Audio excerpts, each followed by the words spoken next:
So let's talk about this forecast for the weekend, because you can always eat ice cream. I think. I don't know that there's ever a perfect time. 0 degrees, 100 degrees. Exactly. There will be great time. You might want to bring an umbrella or wait till Sunday when it will still be hot and humid, because even though we have a front coming through, it is not dropping that humidity on the other side. It's not going to help us at all. It looks like that might take another week or so before we start to see a big difference with our humidity. So yes, this afternoon, this evening, we're going to be kind of watching very closely as storms develop, because we could see an isolated stronger thunderstorm. This morning, in fact, we had a couple different severe thunderstorm warnings that went out around about 6:30 this morning. Those thunderstorms did dump a decent amount of rainfall already too, really primarily between about 5 and 8 o'clock this morning. Here we are now. We still have some rainfall across the 275 loop, really on the outskirts of the 275 loop. Now, Forest Park, you're still seeing a little bit of rainfall on the outside of town. We also have some showers that are making their way past Eastgate, kind of over towards Stone Lake State Park. Looks like they'll primarily stay north of Batavia, but you could see a few light showers or sprinkles moving through Batavia here in the next 10 to 15 minutes. Now, if this can still hold together, it is making its way closer to Westchester, so heads up if you're heading out to VOA early this afternoon, or if you live in that area, you've got a little bit of rain that's on the way. So Crescentville right now seeing some of that light rainfall starts to get a little bit more moderate here in the next about 2 to 5 minutes, and we'll also see it heading up 75 over toward Liberty Center if it still can hold together. It has been falling apart over about the last 5 minutes or so it is kind of starting to weaken out.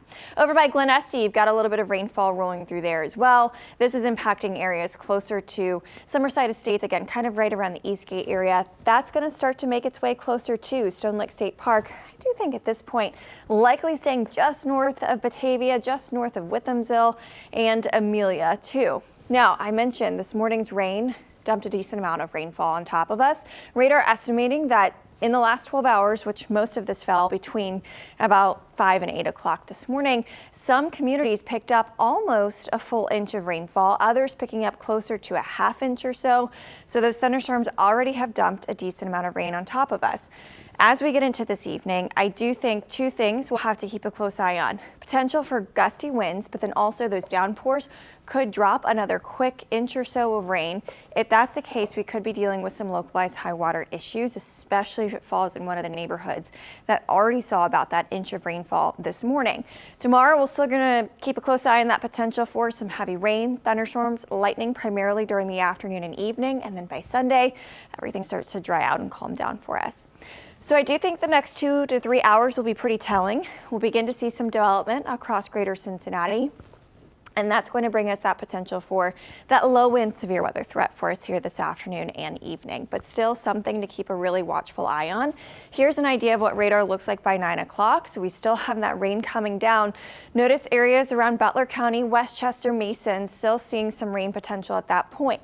I can't pinpoint exactly where it is going to rain and storm this afternoon or tonight, but I do think there's a good chance if you're heading out to VOA, you're looking at impactful weather at some point during the concert tonight. So have a poncho ready to go, have that plan ready to go if it starts to lightning and thunder where you are. If you're close enough to hear that thunder, you are close enough to be in danger of lightning. And that WLWT app too, it's really handy. It'll send you lightning alerts if you allow it to, so that's a good thing too.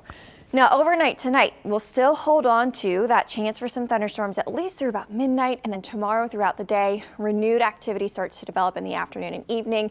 Futurecast is really optimistic, in my opinion, to keep things on the drier side tomorrow.